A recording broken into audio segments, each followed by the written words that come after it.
si Miss World Philippines. 2015 Krishna, Gravidez ang naging mahigpit na kalaban ni Opal Suchata.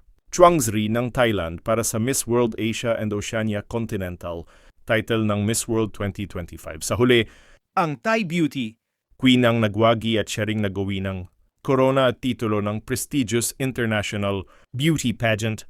Si Opal ang reigning Miss Thailand.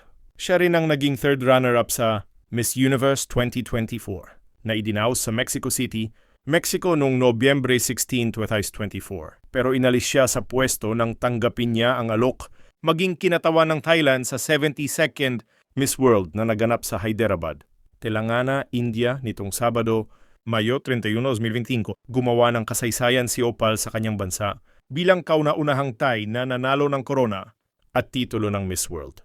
Pero komplikado ang kwento ng kanyang tagumpay. Ang TPN Global ang pumili kay Opal bilang official delegate ng Thailand sa Miss World 2025. Nangyari ang sashing ceremony para sa kanya noong Abril 22, 2025. Ang TPN Global ang dating namamahala sa Miss Universe Thailand sa loob ng 6 na taon. Pero noong Pebrero 2025, ipinagkaloob ng Miss Universe Organization kay Nawat Itzara Grisil ng Miss Grand International MGI Public Company Ltd ang franchise license ng Miss Universe Thailand.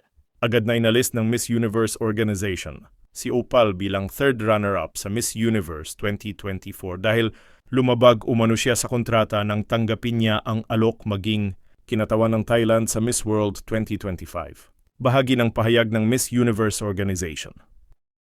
By participating in an external pageant, this decision underscores our expectation that all winners fulfill their duties throughout their entire reign. Iginalang ni Opal ang desisyon pero iginiit niyang wala siyang kontrata sa Miss Universe Organization.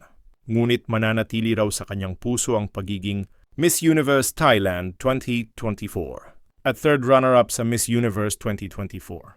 Hindi nasayang ang pasya ni Opal na isugal ang kanyang Miss Universe Thailand title dahil siya ang naging 72nd Miss World Isle holder.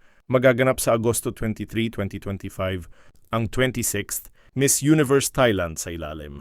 Ang pamumuno ni Itzara Grisil, hindi pa naglalabas ng pahayag si Itzara Grisil kung binawi na mula kay Opal ang Miss Universe Thailand 2024 title at kung ito pa rin ang magsasalin ng corona sa kanyang successor o ang first runner-up na si Surisa Susana Renaud.